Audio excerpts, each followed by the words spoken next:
Crunches is an exercise that we often do to strengthen our core, where the hands are behind your head and you do a spinal flexion. But if you've been diagnosed with osteoporosis or osteopenia, it's not really the best exercise for you to do to strengthen your core. But you do want to strengthen the core.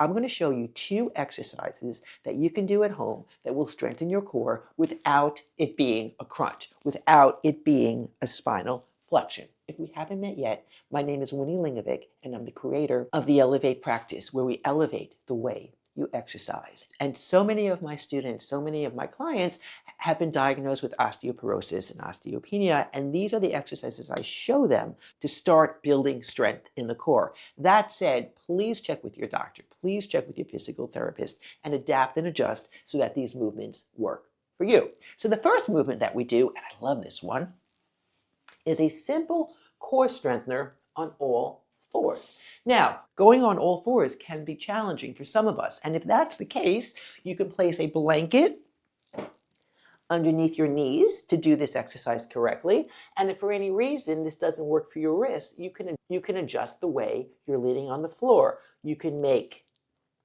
fists, or you can put your hands on yoga blocks. But for a starting position, let's start on all fours.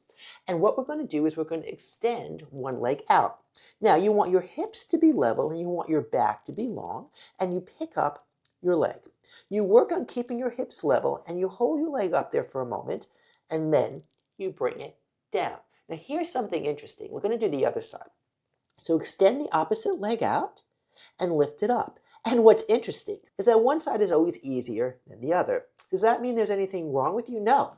What it means is that you're human, and being able to observe which side is easier or harder is part of the process for building strength and really elevating the way you exercise. So now we're going to go through this again, and I'm going to show you a little tip and trick to make this more about your core. So we're back on all fours. We're going to extend the right leg out, and then you lift it up.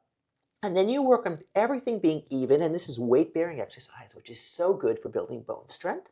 So it's the right leg up, and then you're going to take the left hand and you're going to place it on your belly.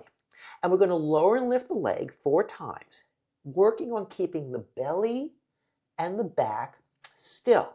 Now, if you can't do that, that's okay. Do 2 times instead of 4. No worries at all. Now let's do the other side. So you're going to extend the left leg out, and you're going to lift it up, and then take that right hand onto the belly. And the goal, as we lift and lower the leg, is to keep the belly still. Let's get 2 more times. Keep your hips level if you can.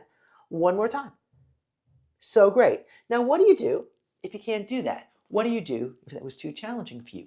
Everything is progressive, and everything builds on everything else. So if you can't do that with your hand on your belly, do the same exercise with the hand down. And over time, you will get stronger. The next exercise we're going to do is a variation of a plank. And I know how intimidating a plank can be for some of us. So we're going to break it down so it really works for you. You start off on all fours again. Your hips are level, and you're going to extend one leg out. So let's call this plank preparation. You want your hips to be level, your leg to be out, reach your scalp away from your tailbone. And again, we want our core totally still. That went well, right? Let's get the other side. So take this leg out and work on everything being balanced and controlled. If you're just starting out, this is weight-bearing exercise for your hand, for your shoulder, for your hip, and you can just work on this until you get stronger. Then bring it back. So now we're going to level this up. If you were able to do that, we're going to try a regular plank. So you're on all fours. Extend the left leg out, and then see what happens if you extend the right leg out. If this is way too hard for you, elevate your hips a little bit. It's not cheating. It's just a progressive modification. If you can, your hips are level. And then you bring that back down, and you come up, and you realize that when you break things down step by step, we're able to do them, and they're not as scary. Let's work on the other side. So we're on all fours. Extend the left leg out. You're welcome to stay here, or take this up a notch and take this back. So this is a plank, but if you need to, you hike your hips up. It makes it a little bit easier, and that is okay.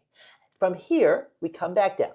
So those are two super fabulous alternatives to doing crunches if you have osteoporosis or osteopenia and you want to strengthen your core. Give them a try.